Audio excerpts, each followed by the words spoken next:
Good morning, dear ladies and gentlemen. Welcome once again to the 6th Youth Forum of the World Petroleum Council Future Leaders Forum. Please welcome to the stage the keynote speakers of the plenary session, Innovative Solutions for the Changing Energy Industry. Dr. Ali Al-Mishari, Manager, Head of Upstream Research and Development, Saudi Aramco, Saudi Arabia.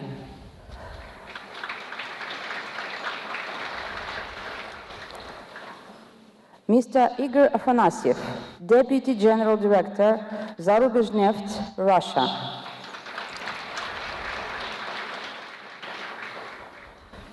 Mr. Jeff Schellebarger, Chair of the 23rd WPC Organizing Committee, United States of America.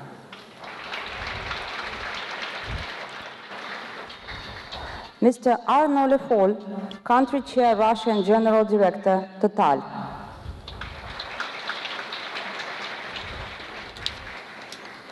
And now, we have the honor to welcome to the stage the moderator of the session, petroleum engineer at Saudi Aramco, representative of Saudi Arabia in WPC Young Professionals Committee, Abdul Karim Al-Safi.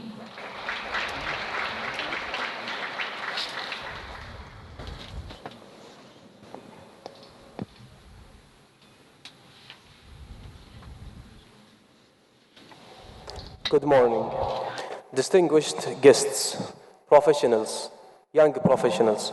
Welcome to today's plenary on innovative solutions. We are glad and very honored today to have such an esteemed panelist to share with us their views and perspective on such a subject. When it comes to the public perception of innovation, including that of the youth, the oil and gas industry might fail to compete against other industries, such as electronics and pharmaceuticals. After all, innovation and technology in many other industries directly touch their customer base. To the contrary, our industries and the product embrace and reflect little traces, if any, of our end products, of the range and technological advancement and innovation that were pooled to produce them. At this point, I would like to direct your attention to the WPC Young Professionals magazine, which could be accessed through your FLF app. In this magazine, you will find the technology section showcasing the innovative nature of our industry, with great examples of different technologies across different sectors, and discussion of some of the models to facilitate the industry's continuous technological transformation. More eloquently, our distinguished panelists today will further explore innovation across the industry. The format of this plenary will be a 10-minute speech by each of the panelists, followed by a discussion, and invite you to be engaged in this discussion. You can use the FLF app, and you can post questions through this FLF app. You will find your participant code at the back of your badge. Also, we'll open the floor for questions. So, without further ado, let me introduce our first speaker. Our first speaker is Dr. Ali Al-Mishari. His talk will look at the fourth industrial revolution. Dr. Mishari's background is petroleum engineering. He has held various managerial positions across Saudi Aramco upstream value chain, including the management of the Upstream Research and Development Center. Please join me in welcoming Dr. Ali Al-Mishari.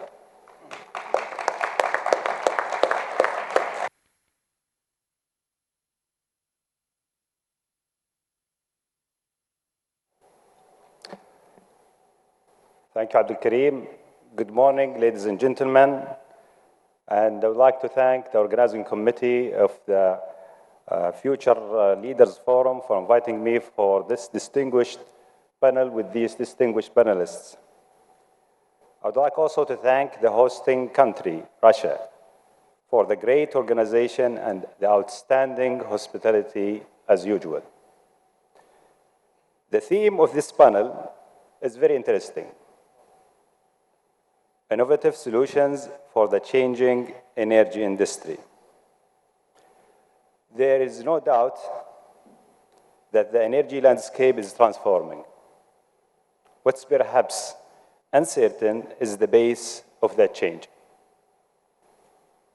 Whether we look at historical experience with past transformations like the long shift from coal to oil, or at real-time challenges faced by emerging alternatives such as electrical vehicles, solar, and wind, we recognize the transition at hand will be a generational phenomenon.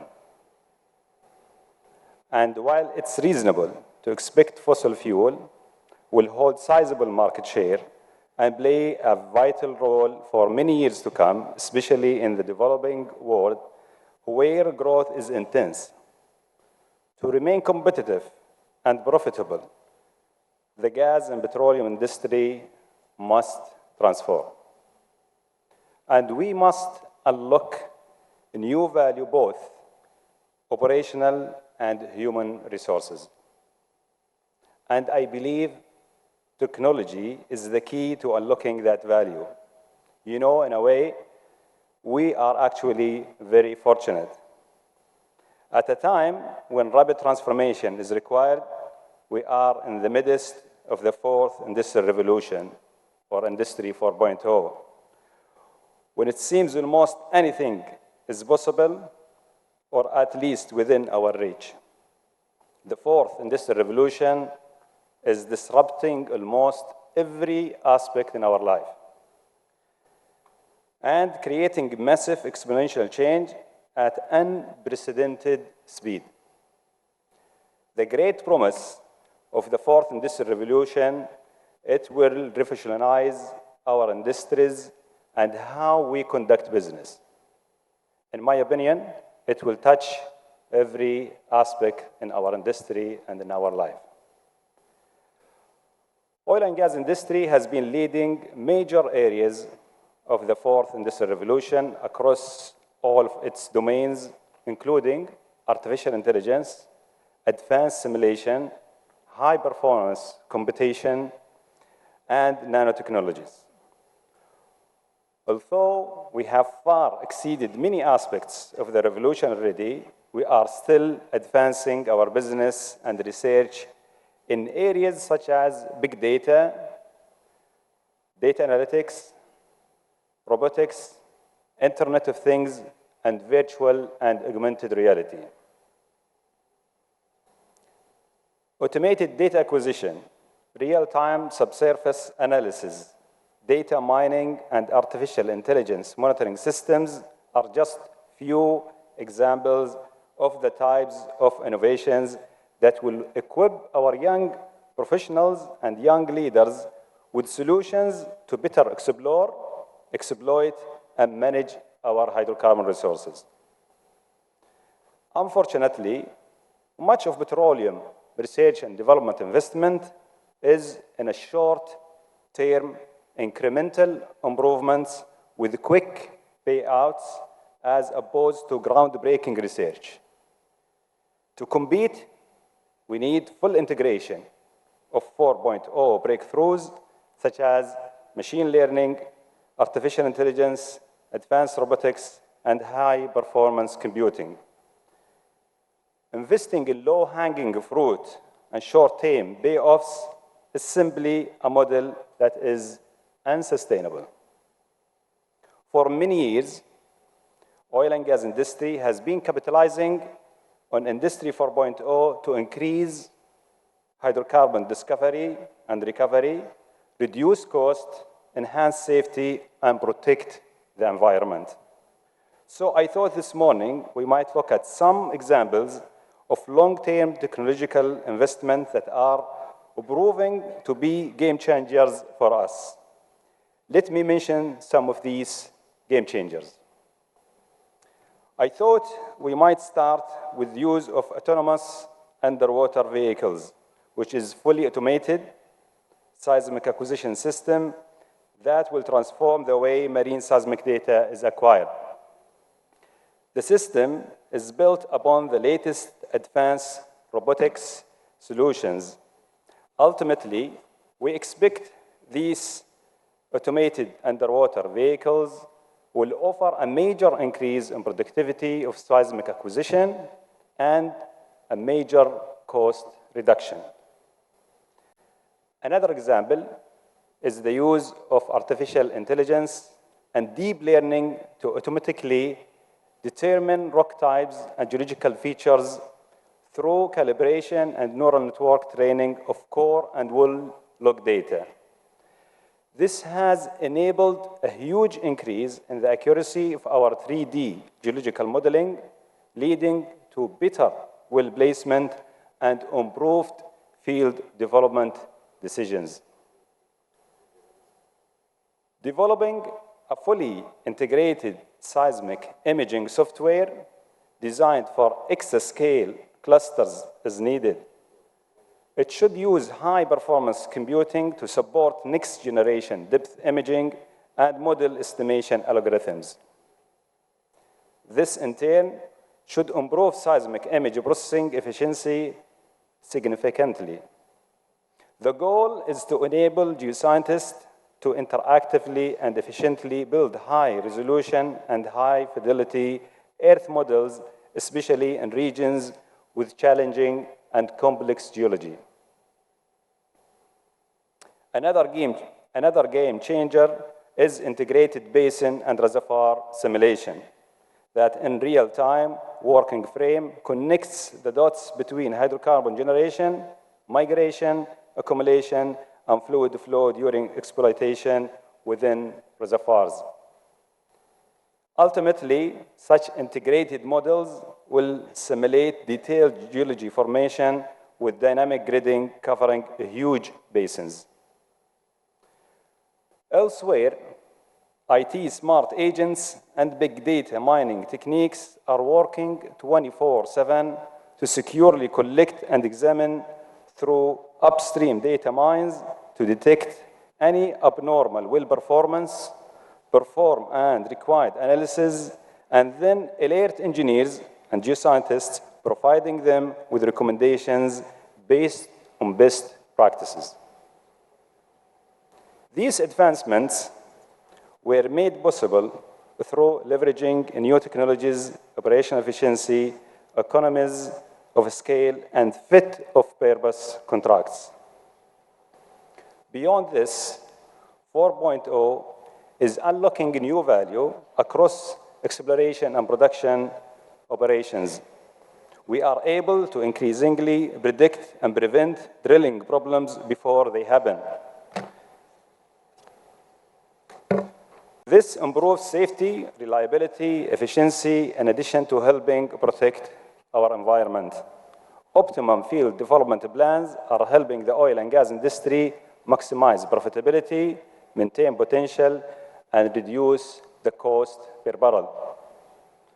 So, from robotics to automation to artificial intelligence to big data analytics, the industry is developing capabilities that for some of us would have been unheard of at the beginning of our working career. But my point here is not to talk about technology for technology's sake. My point is that most of these capabilities are the result of the merging of existing technologies, fused and taken to the next level through collaborations within and even beyond the traditional industry ecosystem.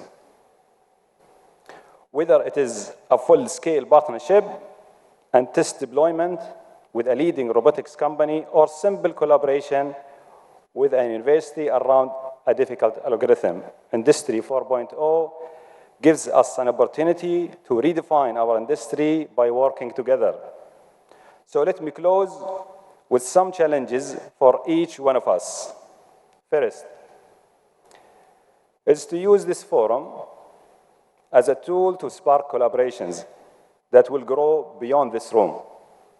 Second, we must continue to invest in our people and developing our future leaders. We need better management for our talents and to make sure that we have special emphasis on our strength focus on technology. And finally, technology is not an end to itself. It must be scalable, affordable, and adaptable. Only then does a broken technical barrier become a true game changer. At the end of the day, cutting-edge technology is not just business imperative. It is a moral imperative if we are to continue to provide reliable, affordable energy to the world's growing and urbanizing population. The energy we produce will be key to their quality of life. It's been said before, the best way to predict the future is to create it. Thank you for your attention.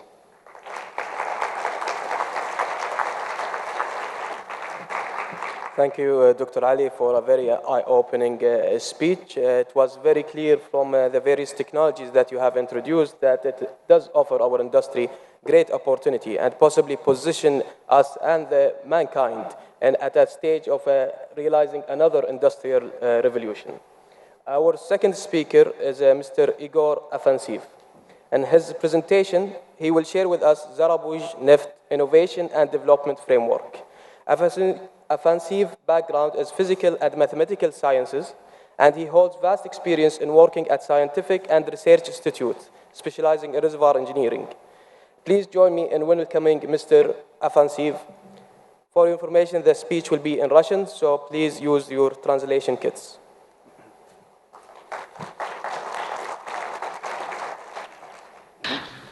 Good morning, dear colleagues. Allow me to tell you our take on innovations in contemporary world.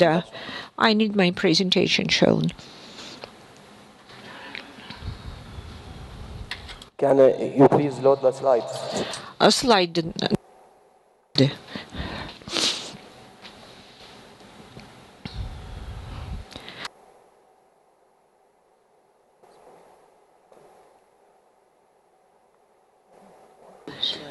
Нет, ну если он их просит, значит, он их давал. Нет, у первого. Ну спят люди, спят. Вчера они... Итак.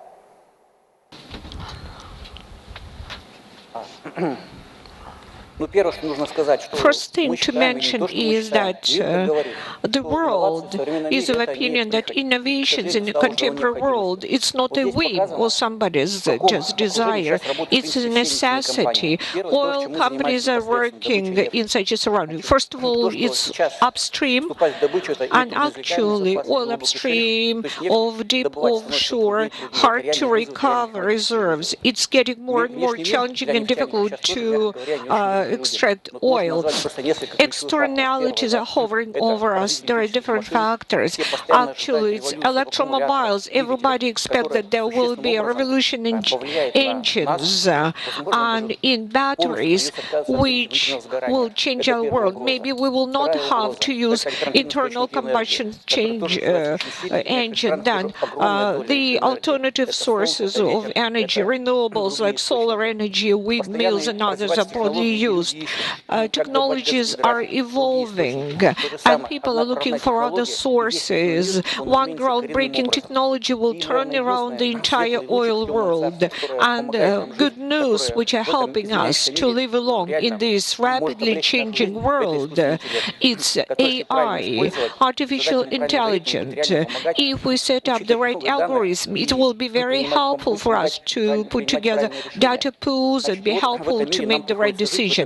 That's the world we have to live and to make decisions, which is very challenging. That is why each and every oil company, depending on its SWOT analysis, has to structure its analysis and focus on different things. Our company is not very large, slightly more than 10 million tons in production, but our reserves are very complex and difficult. Its crystalline foundation, about 30% of 45 hydrophobic carbonate reservoirs, the remaining classical reservoirs, but very challenging as well. 50% of production is offshore and 50% onshore. Everything we have, actually, this predestines our focusing upon those state-of-the-art technologies. The first principle we embark upon for ourselves is cooperation. The world is huge. The world is wealthy. A lot of knowledge and technologies are around in the world. We cannot do it on our own account. We don't want to compete. We want want to cooperate. More than 80% of production is our JVs, and we learn from our colleagues and peers. The task we have for us is efficiency. If the company is efficient, then the technologies we take on board are very helpful for us. Here you can see OPEX in our company for production. Those companies who work onshore, Zarubezhneft, Dobych Ukraine, Rosneft, this is onshore. OPEX is $3.3 billion US dollars and $3.9 billion in the OPEX, $8 per barrel. This is the company works offshore, record high OPEX, $8 per barrel. Even when oil slumped to $40 per barrel, we continued drilling and we were in the red. So this is the, we were not in the red, we were profitable. There will be 3 more new enterprises this year. These will be joint ventures as well for hard-to-recover reserves in Western Siberia. And together with Total, Novatek, and Siemens, will start joint project on LNG project in Vietnam as well. As to the development technologies or innovations, R&D, we also join our efforts with other companies. 3 years ago, the Cabinet Consortium and Gazprom Neft and Tatneft work together. We have joint R&D. We get together every day several times, and we show our results in terms of extraction and recovery, and we present all the data to us. All our R&D are performed mainly with our centers, both in this country and abroad. I would like to mention Kazan Federal University. There are some breakthrough projects. Some international companies, major corporations are also involved in our work. Now, the focus on technologies and innovations, we cannot cover the entire set of technologies, so we have chosen several focus specific technologies on which we concentrate. This is what concerns geological exploration, how to find reserves where they have already been prospected but were not found, then development of complex carbonate reserves, then the development of the fields with an unbalanced system of development, old fields, how would they produce oil as long as possible. And this year we have started the project on alternative energy. We are also concentrating on that energy project. That's on what we concentrate in our professional activity. Then digitization, which is taken into account now. And last but not least, what is the basis for this? The people, the personnel, old formula people make all the differences quite important. Major efforts are concentrated on education and receiving competencies so that the people work well. Just a few examples as to the rare zones where we work. The entire geological exploration has been completed. Everything that was drilled has been drilled. And there are 2 examples, 2 blocks on Vietnamese shelf where a great number of wells were drilled. Both blocks were commissioned to the fund, and several years ago we produced integrated data on basin modeling. As to seismic, we used attribute analysis, and on these fields, the first deposit block 09-112, 2 wells were drilled on anticline structures. They were dry. We found the cliniform, and we took these blocks back. We drilled the wells on the slope 500 meters below the upper point of the trap and received the inflows of 1,000 tons per annum. In 3 years, we have already commissioned, and this year it will give about 5,000 tons. Several blocks that were not successful, we have resuscitated them. Second, intelligent training and seismic. We work with a crystalline basement, and the drilling has been completed. Last year, we drilled the deep blocks of the basement, and their productivity based on correlation made it possible to find a connection. Yesterday on the basement we drilled 8 successful wells, and this year we get 500 tons. That is a direct contribution of the technology. As to carbonate reservoirs. Probably I will dwell on two aspects and two technologies. At the moment, our company Rospetro conducts the test of technology. We have a high temperature and high cost of water, and we have worked with all international leaders on synthesis and chemicals that can survive. The company could provide the adequate chemistries, but we have completed pumping of surfactant that is quite critical because the reservoirs are not drained, and we understand that this is difficult. It is difficult to find the key, but we hope that we'll succeed. Besides, we are working with our colleagues from Total, and we have a joint asset Coregen field, and Total synthesizes chemistry with pre-assigned properties to increase oil recovery. There are examples of integrated management of old fields. The results and the figures are shown in the right-hand part. Then digital field also places a lot of emphasis and time and effort on digitalization. We have for several times a targeted project which covers all the aspects of the activities of the company. A digital field per se has already been organized. 98% of the tool wells and technological process at the field are digitized in real-time mode, and we can see what is happening in the field. We have the simple analytics, and we can control the wells from Moscow. Regulation of the pumps is done in direct mode from the central office, and anyone can track how that field system operates. Besides, we have completed the development of the software on integrated designing, and now as to the main assets, we have the integrated models of the fields surface arrangement. For instance, we have 13 deposits at Ros and Petro, and the arrangement and the models have been digitized. We have a common model. There are a team of experts who model and calculate it in and monitor in real-time mode. This is just the beginning. We are moving forward. Our next task is digital geologists. I have already mentioned the personnel. We think people make the difference. There is a lot of challenges in the world now. A lot of different things happen in the world. We have to know what is related to electric engine, gas hydrates. We have to have basic knowledge and be competent in physics and mathematics to understand how oil occurs in the layer. We just have to understand the physical process and correctly model the process and to get correct results.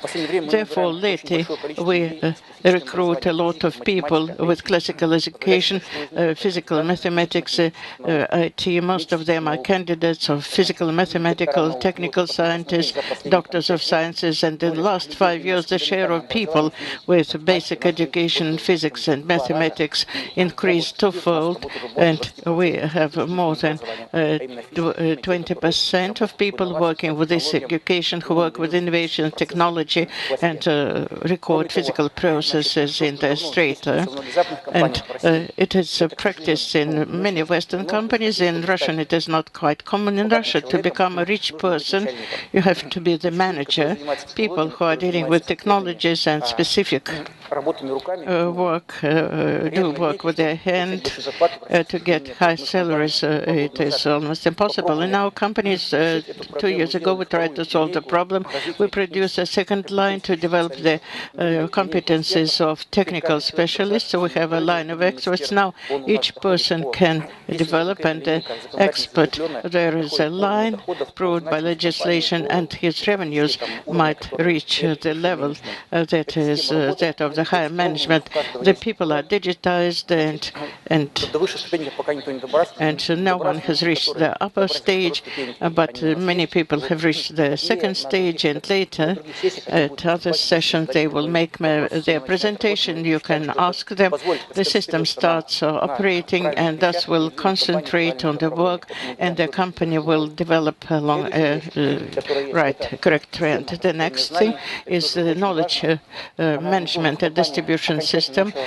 It started its work finally this year. That is a larger database and knowledge base on the company that has access to all most important libraries that are available globally. That is a system of intelligent search, a constant forum to communicate between people in the company. There are specific trends to which these experts are assigned. So any question can be asked and the answer will be received. The system operates quite actively. Probably some time will pass, but now about 40% of people in the company are using it and using its results in their work. And as they say in football, you might play well, but the final result will be on the tabloid. But that is our main result. These are results of 2018. We drilled about 10 exploration wells. About 82% last year were successful, and drilling resulted in discovery. We replenished more than 1,000% of the reserves. 3 years ago, our basic production was about 30%. Now we increased it by 15%, and the economically efficient new wells account for 90%. But we often take a risk going to the zones that are not quite understandable. Production, even without new acquisition, is increasing. Probably we have, if we exhausted our possibilities, we can buy new assets, and the economic performance increase. One of the indicators rated with coal and with the price for coal. And the second part are changes that bring innovations to our company. Thank you. Thank you, Igor, for a very informative presentation and technically rich slides. Actually, the impressive result that Zarabuj Neft has achieved in 2018 clearly showcased the value of structured investment in technology and innovation. Thank you. So our third speaker today is Mr. Jeff Shillebarger. In his talk, he will offer a broad perspective on innovation within our industry. Jeff's background is geology. He is currently the chair of the 23rd World Petroleum Congress Organizing Committee of Houston. Previously, Jeff held technical and senior executive positions with Chevron in the US, Canada, Angola, and Indonesia. Please join me in welcoming Mr. Jeff Shillebarger.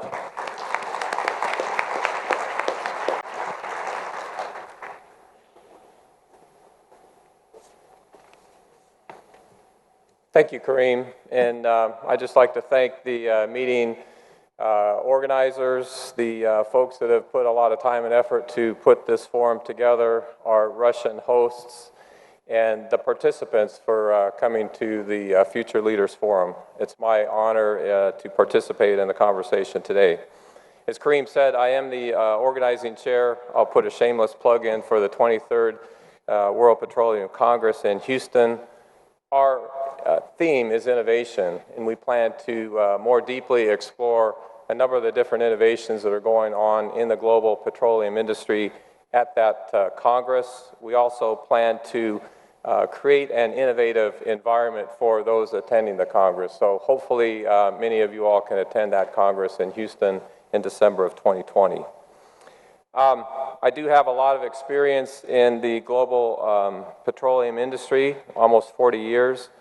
What I can tell you is I'm passionate about how innovation can affect and change our industry.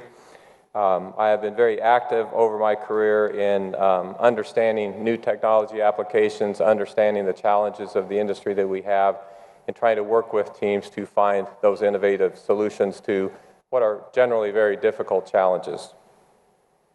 What I'd like to do is make just a couple of comments today about my history and experience with innovation and where I think we are going or what's important to continue that innovation across our industry.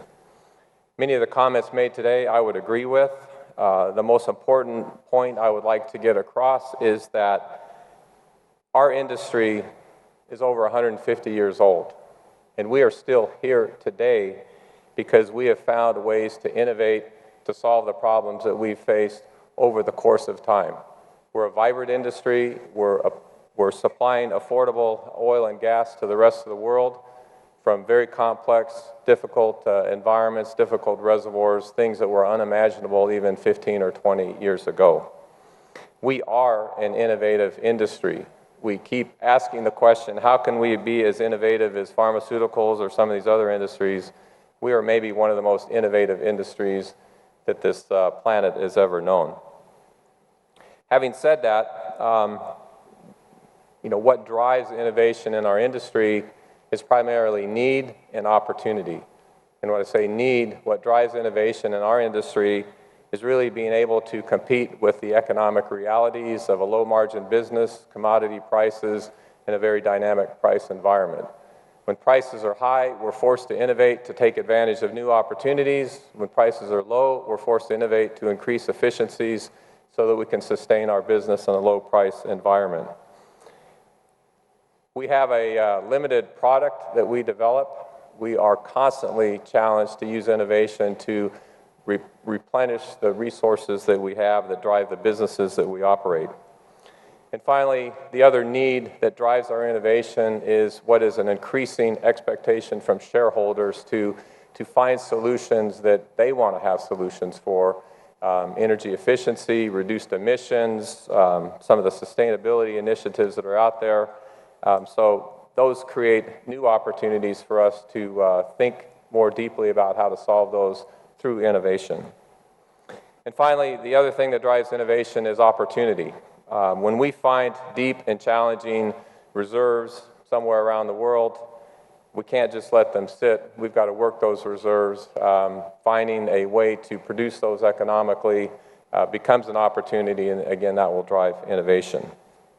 Lastly, the opportunity of new technologies and to apply those technologies into our industry will also, I think, drive further innovation. So a couple of comments were mentioned about today's focus in the industry. What I would say is we are in the early stages of what is going to be a very active innovation cycle in our industry. And that's primarily driven by these new technologies that we can pull from other industries or other sectors and apply to the businesses that we have. There's been an explosion of sensors, artificial intelligence, data analytic tools, and we can use all of those to the databases, the information that we have today, the types of operational processes that we have today, improve the efficiency and the effectiveness of those processes. The focus of the industry today with respect to innovation is really on those base processes of our business. I think some of the largest contributions so far are really in our blocking and tackling and our operational parts of our business. Automating decision-making, using more of the available sensor-driven information in our operations, having machines talking to machines is really revolutionizing the ability to run more efficient and more effective operations. The unconventional story is really a story of digital innovation. When you look at a place like the Permian Basin that's gone from 0 to 3-4 million barrels a day of production in the last 10 years, that's primarily driven by data analytics and looking at how to improve completions efficiencies by pulling all the information from trial and error work that other companies have done. We mentioned reservoir characterization. I think that's another area where applying data analytics to geophysical information, to petrophysical information, and seeing more of the attributes that drive that reservoir performance, and then being able to optimize our drilling programs around that are other examples. If we go and look into the future, the opportunities, I think, are endless with respect to technological innovation. The the transportation, logistics industry. You know, any site, any drill ship, any field where we operate, we have literally hundreds and hundreds of trucks, people, suppliers coming to those sites to deliver. If you think about Amazon and simplifying that whole logistics and supply chain, I'm not suggesting Amazon runs our supply chains, but I'm suggesting that the industry can take a look at that consolidated supply chain and find great efficiencies in terms of how they operate their businesses. So let me turn to what's important. Our industry is based on innovation. We need innovation to continue to succeed. We've got to find ways to assure that we continue that innovation over time.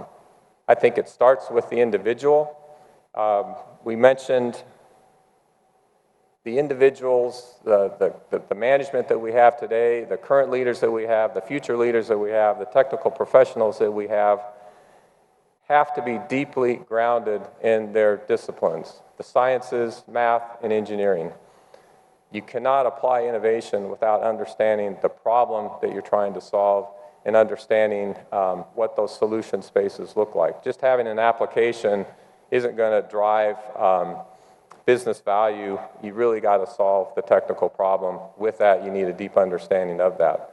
Having said that, today we rely a lot on data analytics experts and artificial intelligence experts to drive it. You know, each one of us at the senior level and at the technical level has to develop a competency in these new technologies.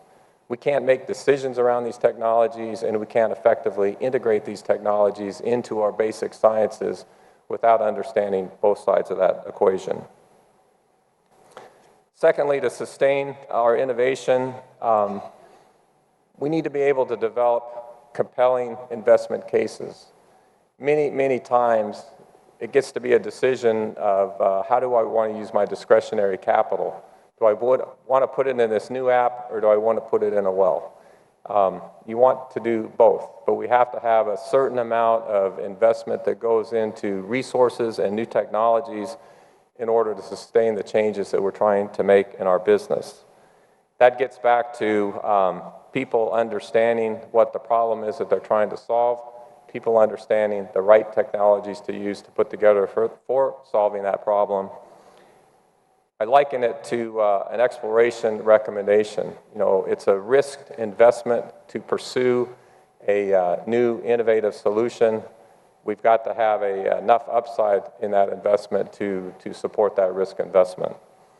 And maybe the last thing I would say about a compelling business case is that if you can't show demonstrated improvement in efficiencies, which drive cost per development or cost per barrel, if you can't show improved efficiency and recovery, which is more barrels for the dollar spent, you probably shouldn't be working on that solution, because at the end of the day, I think you have to show that solution, how it's going to drive some of the fundamental metrics in our business. The last challenge I think we have in terms of sustaining innovation is just the natural tendency in our industry to get complacent. Not everybody can see the future. Those times where we have more than enough oil to supply the demand that we see, we get complacent and we decide we don't need to invest money in new technologies and new operations. Once we put a new field online with the latest and greatest technology, maybe we aren't as motivated to look at improving the efficiency and effectiveness of that new field or that new operation. When we stop innovating, we stop gaining ground on the efficiency and the success that we need to drive our business. So we can never give up pursuing innovation. Again, our industry is one that requires focus on efficiency every single day at every levels of the organization.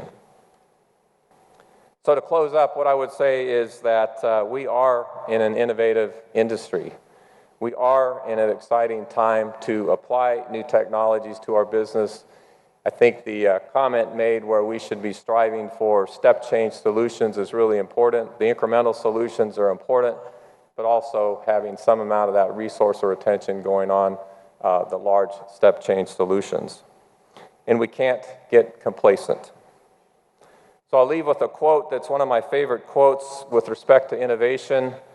I worked with a North American Indian chief years ago in Oklahoma.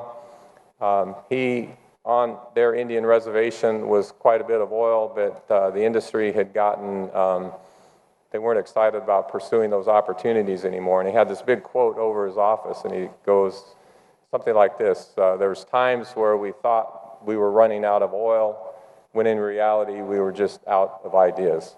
So it's all of our jobs to continue to keep those ideas flowing, to look for new applications of technology, and to keep evolving our business over time.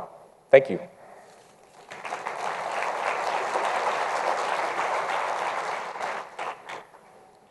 Thank you, Jeff, for a very encompassing presentation. It offered a clear overview of the opportunities and the drivers for innovation within our industry. Thanks very much. So last but not least is Mr. Arnold Liefel. Arnold will talk us through Total's natural gas and LNG development efforts here in Russia and the relevant innovation.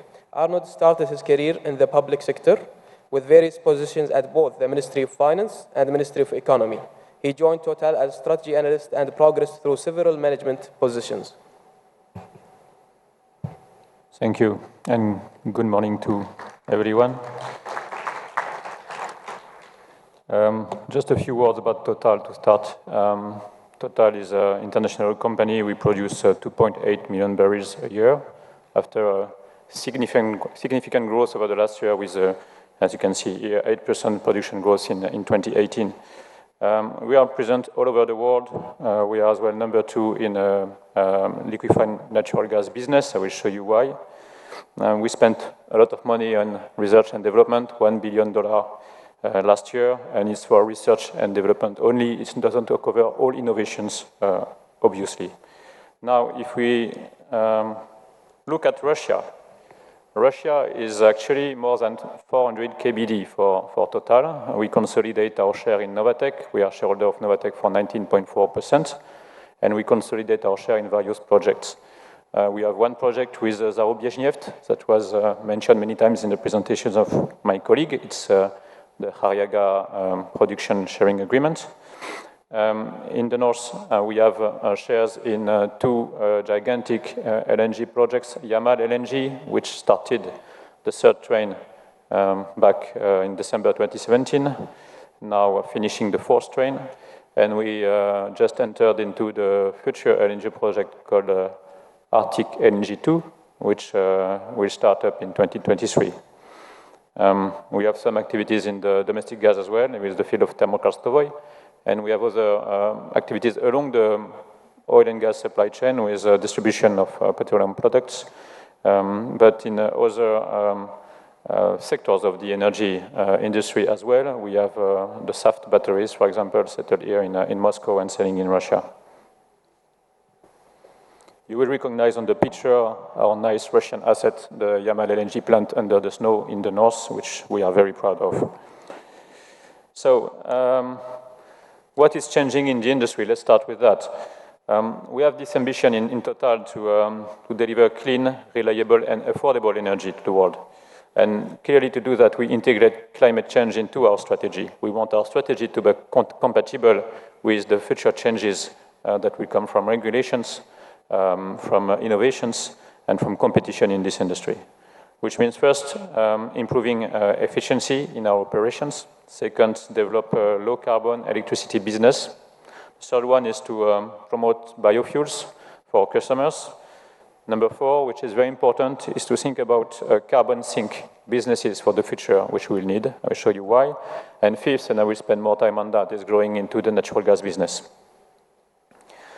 This is all backed by the International Energy Agency scenarios compatible with the 2-degree scenario of the Paris Agreement. So first, improving efficiency in our operations. What we want to achieve is improve by 1% every year. It doesn't seem that is a lot, but actually it's already changing to do. So far, since 2010, we have achieved 10% improved efficiency. And this comes with our zero routine flaring policy that we want to achieve by 2030. We have already reduced by 80% our emissions from routine flaring. So this is requiring a lot of investment, as you can see here on the slide. We have to invest $300 million over 5 years in all our downstream activities, meaning refineries and petrochemicals to reduce, to improve our efficiency. We deploy now new innovations like electrification of the processes everywhere. If you know about Norway, in Norway, even offshore electricity is coming from the grid and not from the hydrocarbons produced. So no routine flaring, obviously, and switching to low carbon energies on our sites. And of course, now every time we make an investment decisions, we factor in a price for carbon. Today it's $30 per ton, and it will be increasing over time. Second axis is the low carbon electricity business. You might say that for an oil and gas company, electricity is a new world. Actually, as you can see on the right side, this market that we try to address, which is the production of low carbon electricity without nuclear, within nuclear is for specialists, so we focus on renewables and gas power plant, will be increased by 2.5, multiplied by 2.5 actually in the next 25 years. And we want to address that market. So it starts with having electricity production capacity. We have 3 gigawatts today, mostly in Europe, and we are targeting 10 gigawatts in 5 years. We work on storage as well. I mentioned the SAFT company, which is here in Russia, present here in Russia, and this company will provide solutions for storing energy in the future.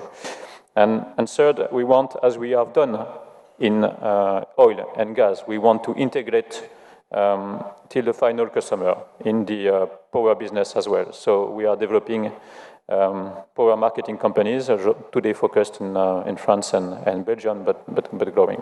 This is very important, we think, in this business, where we don't know where the value will move in the future to be integrated from the well to the final customer, to the wheel, what we do in oil, what we do in gas, and what we'll be doing in the power business as well. The third axis is about biofuels. This business will grow, we think, by 4 to 6% per year. And in the energy business, that's actually a lot. So we want to be there. We are already the first marketer of biofuel in Europe, but we develop production as well. We started this year one of the largest biorefinery in the world. It's in Marseille, in the south of France. And we developed biogas as well in Western Europe and in the US, biogas that is then used either in the domestic pipe network or for sale as natural gas for vehicles. Fourth axis, and this is an important one when we think about the future, is carbon sink. What we do think is that our business will have to target carbon neutrality at some point, maybe second half of the century. And for that, given the nature of the business, you need to think about two things. First is natural sinks. So we will be now dedicating money, $100 million per year, to protecting forests, mangrove, etc., in order to capture at the end the carbon that is emitted by us and by our customers. The second thing, which will be strategic as well for the industry, is what we call carbon capture, utilization, and storage, CCUS. The technology, it exists. We had the pilot in south of France, in Lac, and now we are developing industrial-sized demonstrators in Norway and in the UK.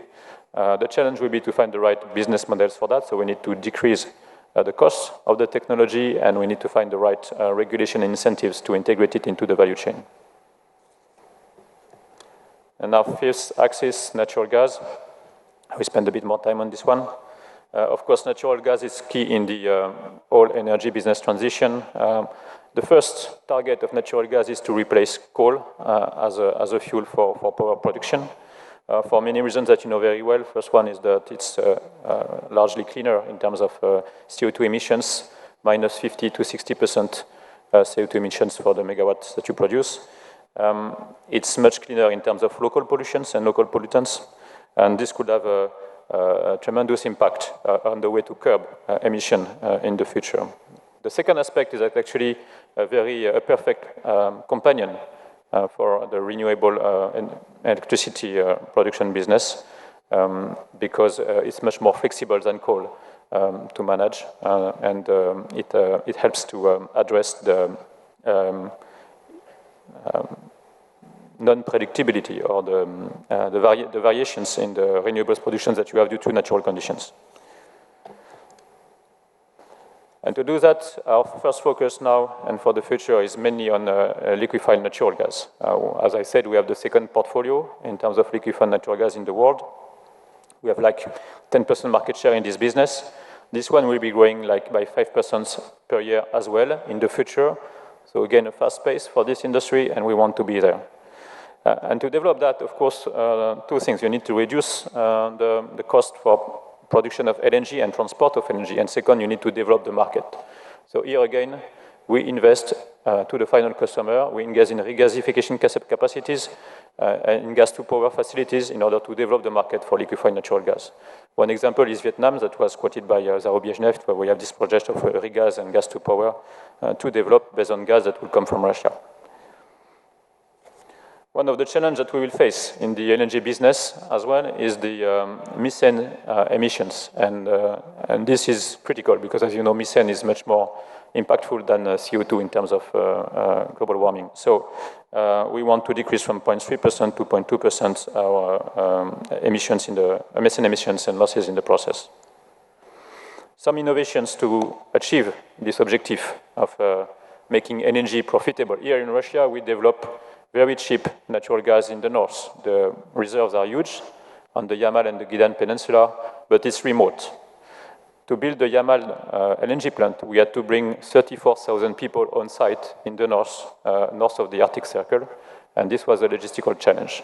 So what we have now put together, together with Novatek for the new Arctic LNG 2, is we say, let's build the plant in some other place, and let's bring the plant to the site.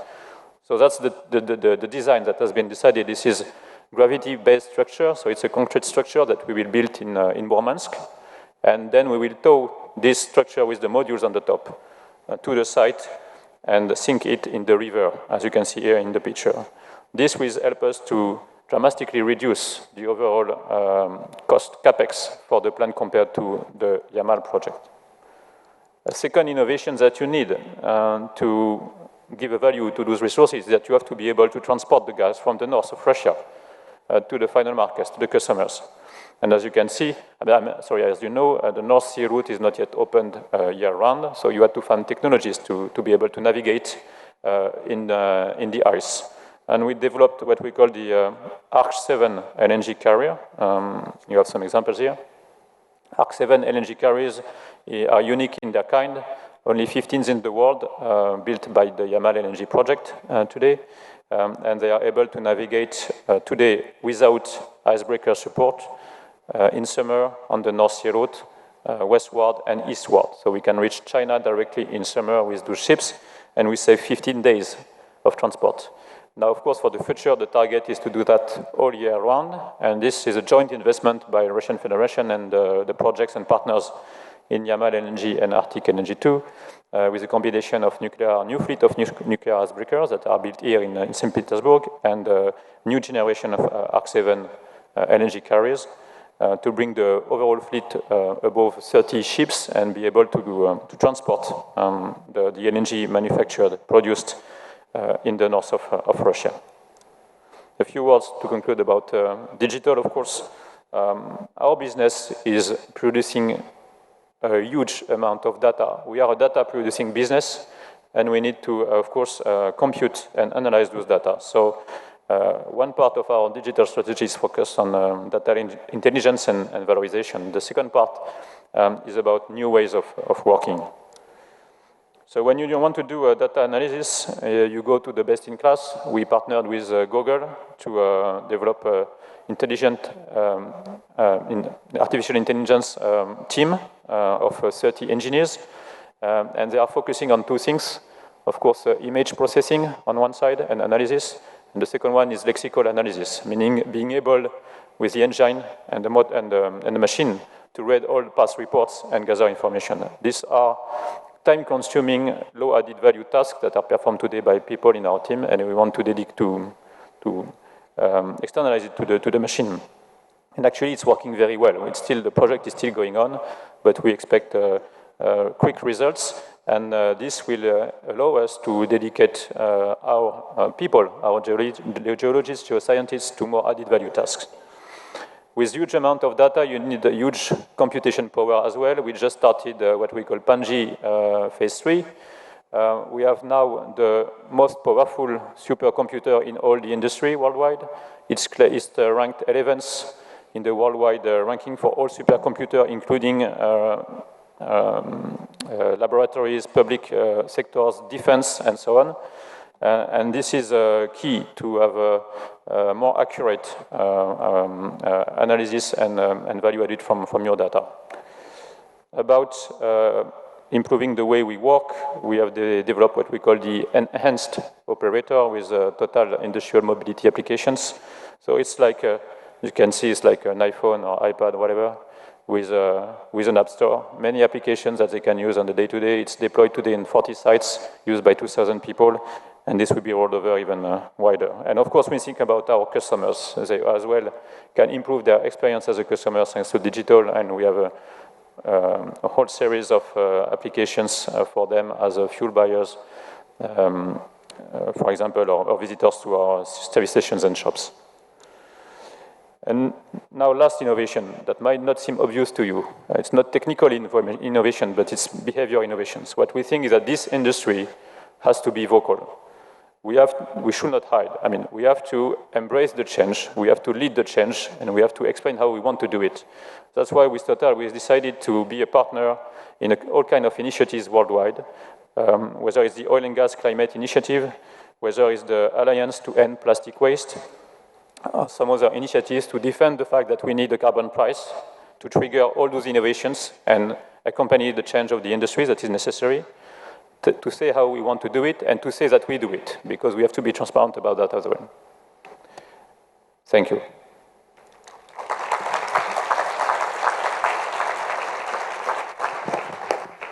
Thank you, Arnold, for your presentation. I'm sure it has inspired our audience, especially my fellow Russian colleagues. Now we'll start a discussion. We received a couple of questions, a few questions in the app. We will open the floor of questions in a bit after, so warm up, think about your questions. Now, if we reflect back to the talks of our distinguished panelists, we would observe that digital innovation was one point that came across all talks. So let us first focus on this subject. If we look at digitalization, artificial intelligence, and many components of the forecasted fourth industrial revolution, we find that its underlying science has existed a decade or two ago.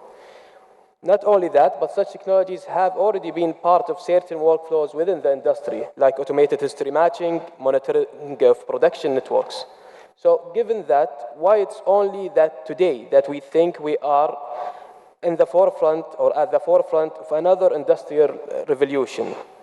So if these technical digital tools have such capacity to revolutionize our industry, shouldn't that have happened long ago? So what's different today? And first, I would like to hear from Dr. Ali Mshari. Sure. I think in our industry, we are not late in this game. When you look at what we do in order to simulate our giant resources, we were doing a lot of big data analytics, and we simulate huge data. When you look at data, 3D seismic data acquisition, we are not dealing with small set of data. We are dealing with terabyte scale of data, and we are doing, great in, for example, these two subjects. But when you look at the chain of E&B within our industry, we don't see digitalization coming across the whole chain. And this term of like the fourth industrial revolution is just, I think the name of the term is just new for our industry. I think what we should do right now in order to be at the, like a leading level, we need to make sure that the digitalization will come across the whole value of chain that we have for our E&B. For example, when we start for 3D seismic, the data should be analyzed on the spot and sent wirelessly to the centers where you can make the processing and interpretation. And right away, if this is for an existing asset, it should be incorporated with the geological model and simulated with 24/7 digital fields where we collect a lot of data in real time and we are not capitalizing on them. We can take the data and simulate and get the decisions prepared for engineers in order to better manage our resources. So I think if I want to put a vision, I would like to see an autonomous data acquisition across the whole chain of E&B and to make it ready for people to enhance their decisions to better manage our resources. Thank you, Ali. Anyone would like to add to that? So why is it today that we think, why is it digitalization and digital technology is today taking the forefront of our industry? Но я думаю, что совместились два фактора. I think that two factors coincided. First, IT industry has been subject to qualitative, not quantitative changes, and new technologies of data processing and storage appeared, special algorithms that make it possible to quickly analyze and to offer new solutions. What previously was the incipient stage, now it is at a different level. It can help the industry, and the companies are mature enough, and the competences in the companies are such that they can receive these tenders. IT industry has offered the solution, and the companies can receive it, and that's happened.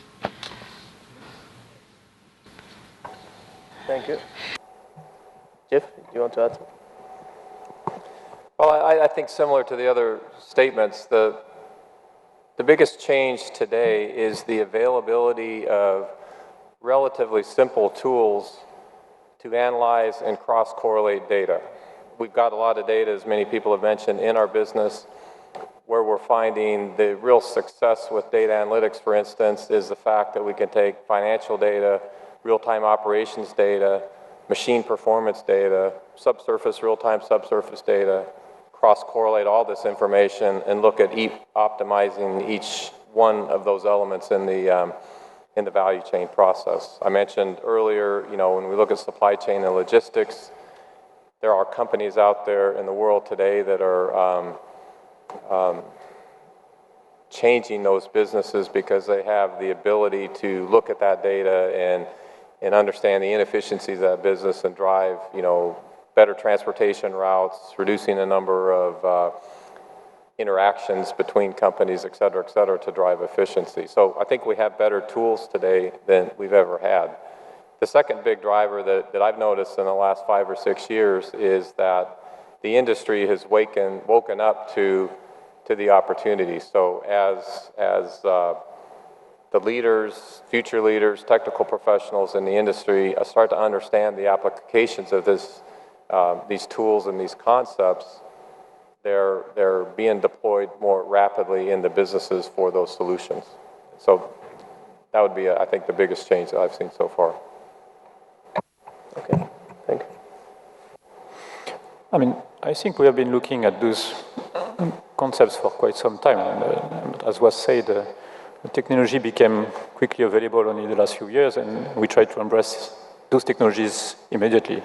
Now, actually, one other driver is that when barrel is at $100 or when it's at $50, you don't look at innovation and looking for efficiencies the same. And I think this was another driver to say, okay, we have to reduce our costs. We have to look at each and every opportunity to be more efficient.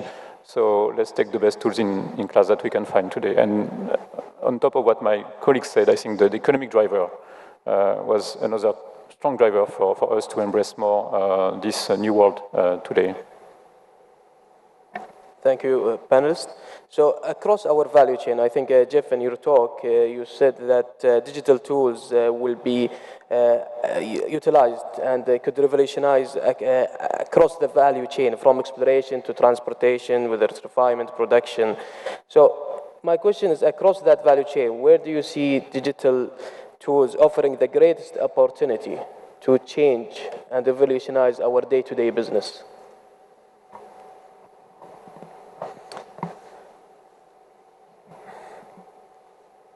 It's unlimited, I think. If I was to have to pick one right now, to me, it's in the operations parts of our business. We are, I think, as an industry, becoming very successful in creating centers where all this operations information is coming into, so we can remotely make decisions. We can have more data available to the operations people to increase and improve the reliability, the efficiency of the operation. Artificial intelligence applications are maturing well enough to go directly from capturing and having humans making these decisions to automating those decisions so that machines talk to machines. They optimize each other, they optimize whatever the production process is. They can do that faster. We have gas plants right now in the industry that have variable inputs of types of gas that come into that. The plant has to tune itself instead of an operator seeing a change in that incoming stream of components. That's actually seen upstream at the wellhead. And by the time that gas gets there in a different component, the gas processing facility is already adjusted, what it needs to operate. So, I think we are hesitant sometimes to make that leap, but probably the biggest opportunity is to drive that efficient because there's a step change in terms of the efficiency, the performance of the product specs that come out of that process. Anyone wants to add? I can add to this, and I think it's difficult just to predict one area where you can say we have to focus on this area because the name of the game after digitalization is integration. And you have to integrate all of your workflows from exploration all the way to plug and abandon the asset.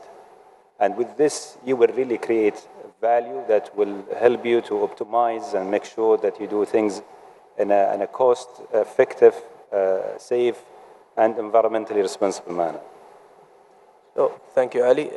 Jeff, you raised a very nice point. So you mentioned automation and maybe decision-making where human might not be interfering. And you mentioned hesitance. So when we go to automation, how do we convince the decision-maker that automation is safe enough, that risks are minimized since humans are not making the decisions? Well, I think you have to pilot those technologies, and again, it's a risk-based decision. There are many, many places that we can automate machines or activities that aren't a high-risk component of our business. If it makes the wrong decision, it's not a catastrophic outcome. And so I think the question is, where can you start to pilot and implement these things in a less risky or a less important part of your operation to gain the confidence that it works. You always need the human monitoring and intervention around that. So, you need to use the reporting capabilities of these technologies to monitor that and have that secondary set of eyes on it. Okay, thank you. So we'll open the floor for questions in a minute. Please locate a mic. I'll take a question from the app. We received a question, I think it's very relevant to Arnold's presentation. So you showed a collaboration with Google. And the question is that in the new era of digital tools and digitalization, we need a new skill set. Maybe we need data scientists. So beyond collaboration, how would you compete with those giants in attracting the right talent, attracting computer scientists, data analysts? Yeah, that will be a challenge indeed. No, today the new concept we are working on is what is called the digital factory. It's a new center that will be starting early in 2020, where we will bring our experts from our classical domains, right? And we'll bring developers as well, and partner, of course, with the digital industry. And in this digital factory, we intend to to develop our own, make our own developments for the business in what we call the startup mode. So you start quick, you fail, you change, you restart. And so one way to answer your question is to say we will try to embed into Total and reproduce the ecosystem that is so attractive for those talents to join. Maybe offer them a field, I mean, the energy business that is key, right, and for every life on Earth and for the future. So with a domain that is that makes sense, that has a meaning, that is bringing maybe value to them, and a work environment that is that competes, or at least try to reach the same standards as what is offered in the Silicon Valley, for example. So we call it Digital Factory. It will be starting early 2020, and we hope that we'll be able to source our next innovations from there. Okay, thank you. Anyone? Ну, я, наверное, вообще не вижу проблем. I don't see any problems of attracting the best people and the best competences to our industry, because we work in real production. What we are doing is immediately implemented and gives the results. People come to us and they take interest in their work, and I think that our sector is probably one of the sectors that will make it possible for the person to impact the result and to get feedback from the result. People are coming, we have money in our sector, so the people get adequate salary. At least we have no problems with attracting talented specialists. And with the companies and universities with which we are working, and all the projects with our company are interesting for them. They can develop, they can get new information, and they have a very good, give a very good and quick response. So that is a life system, and new technologies and the companies and clever people come to us. I think we won't be abandoned. I can also add, I think talented people is the main asset for our industry, but we need to review the way we train and attract our young professionals. I think maybe you can see most of the schools around the world, we have new majors called CS+X. And this is something I think very important for our industry that, you know, for example, when we want to develop a geologist, we need to make sure that they will be equipped with all digitalization and fourth industrial revolution technologies while they are doing their study, not to wait and just focus in geology major and then graduate and then go for another training. And I think a lot of schools now, they are reviewing their curriculums and they are doing a lot of changes in order to make sure that our future engineers and geoscientists are equipped with the fourth industrial revolution technologies like artificial intelligence, data analytics, and dealing with big data. So it's not what you said at the end. It's not only attracting outsiders, but it's also training our talent that has a background in the geosciences and engineering with those new tools. Exactly, and as you mentioned, then we are really competing with big companies, which is outside our industry, because we are collaborating with these companies, and these companies, they are excellent in all of these fourth industrial revolution, but they don't have the technical background that we have in our companies, so they are attracting our talented people. So also, you know, in our industry, we need to go and review how can we retain and further develop our young talented people. Okay, so the floor is now open for questions. So there is a question in the middle there and in the back. So we'll start with that.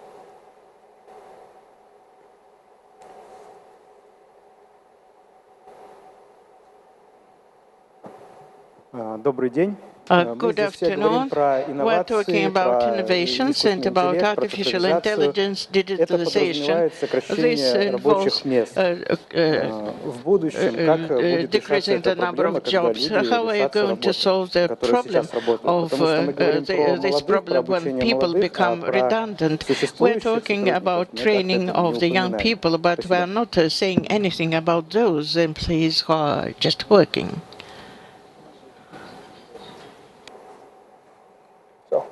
Well, I'll start. I don't think any of these my personal view is I don't think any of these technologies fundamentally displace the people that we need to be being trained, being experienced, and growing in the industries that we have. We will be producing oil and gas for a long period of time. We need to continue to drive innovation in the industry to be successful. It's really more a question of how we use the human capital that we have in our business.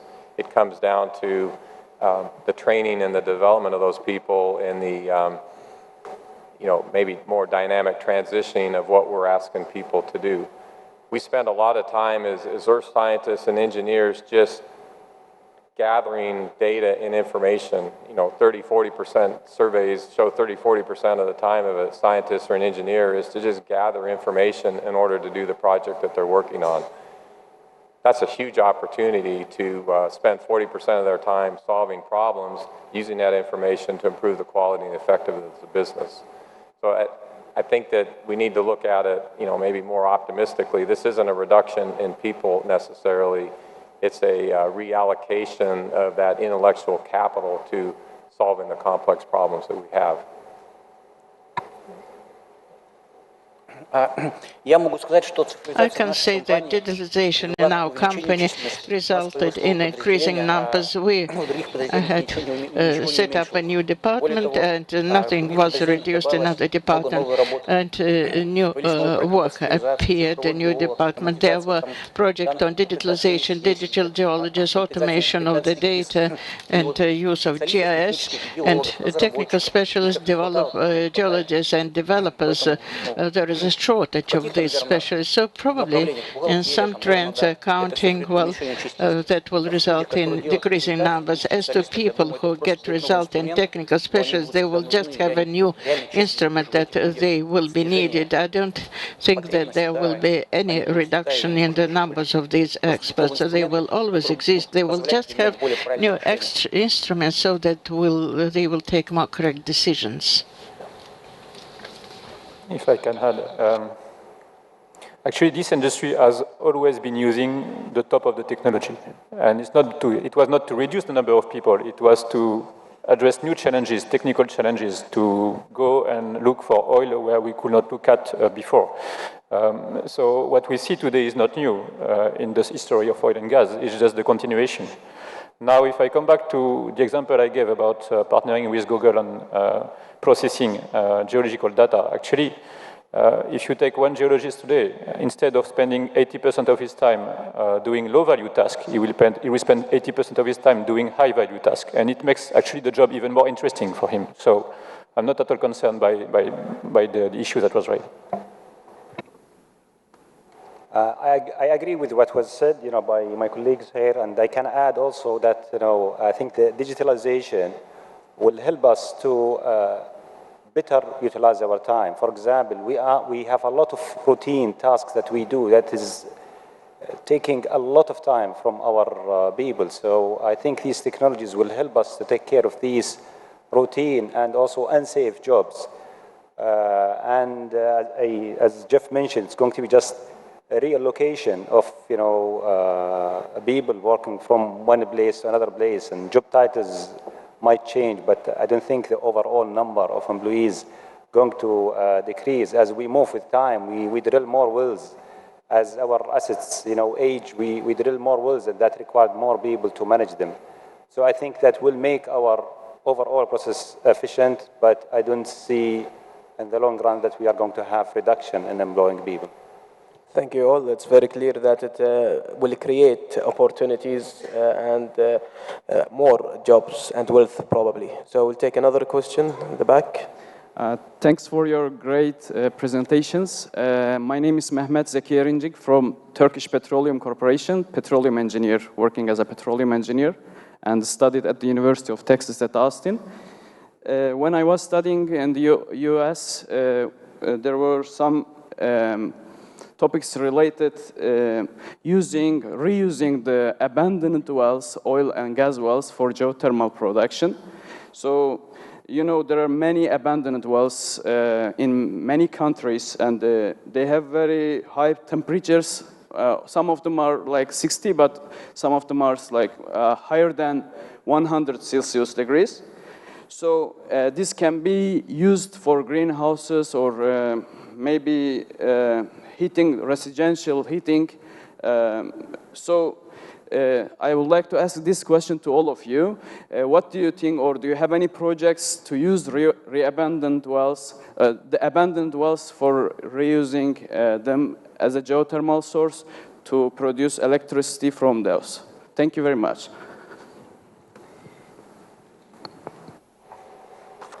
So anyone want to comment? So basically it's geothermal energy, but using existing assets probably for geothermal.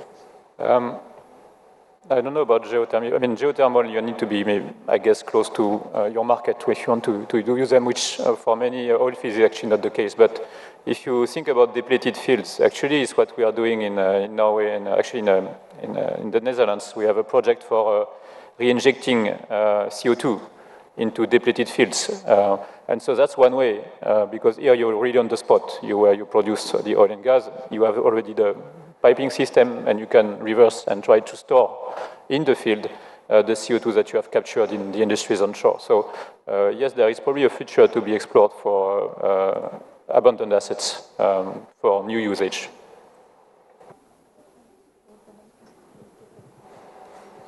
Anyone else would like to comment? If not, we will move to our concluding question. And I apologize to the audience. There won't be enough time for more questions. So to conclude the session, if you're gonna pick one technology that you think will be a game changer, what would that technology be? I think this is the most difficult question. You can't really just think about one technology in order to have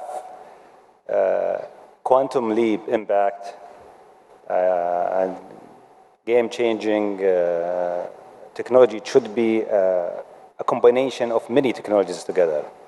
But if I have to answer a question, a big one, I think artificial intelligence these days with 5G is going to be really an amazing technology if we regulate it well to help us not only in our industry but across all aspects of our life. A doctor, for example, in Russia can make a surgery for any patient anywhere in the world using the 5G and artificial intelligence and robotics. So I think artificial intelligence with 5G is going to be a high-impact technology. I think I'll agree with the previous speaker. Artificial intelligence is the game changer. It will redefine the world the most. It's the rules of storage of huge volume of information, treatment of information, finding regularities, good tips to make right solutions. AI, yes, artificial intelligence. I'm also a fan of artificial intelligence, but I'll pick another one. So to me, the remote sensors that are being developed and then the connection of those remote sensors into decision-making processes are really important. And an example is it's really important that we monitor the fugitive emissions that come out of our couplings, but in our pipelines and our processing systems, et cetera, et cetera. That is a very time-intensive operation for humans to go and sniff these things and tighten those up. There's sensors out there today, drones, cameras, whatever, that can monitor 24/7 very large and complex facilities and look for those fugitive emissions and send that information back using artificial intelligence or automated tools and make the adjustments that they needed. So instead of waiting a week or 2 weeks or 3 weeks to see something, you can do that instantaneously. And that's a significant reduction in those types of emissions. In deep water systems, they have robotic underwater devices that just run around on their own, picking up geophones, looking at pipes and connections and jumpers and things like that. And so more of those types of equipment in our fields and that 24/7 monitoring of our operation, I think, is another big quantum leap type area. So AI was mentioned, Internet of Things was mentioned, so of course they will be there. If you think longer term, I mean, those are very useful to improve the way we operate, definitely, and be more efficient in usage in our using of financing and CapEx. But if you think long term, we'll have to solve the issue of our image and the way we are perceived, because that's critical for us to continue to produce and deliver energy.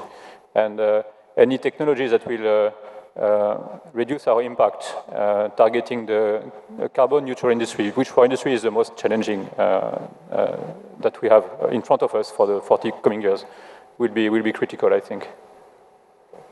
Thank you. So at the end of our session, I would like to thank our panelists. It was an honor to moderate among you and to sit among you. I would like also to thank the Russian National Committee for their hospitality and organization.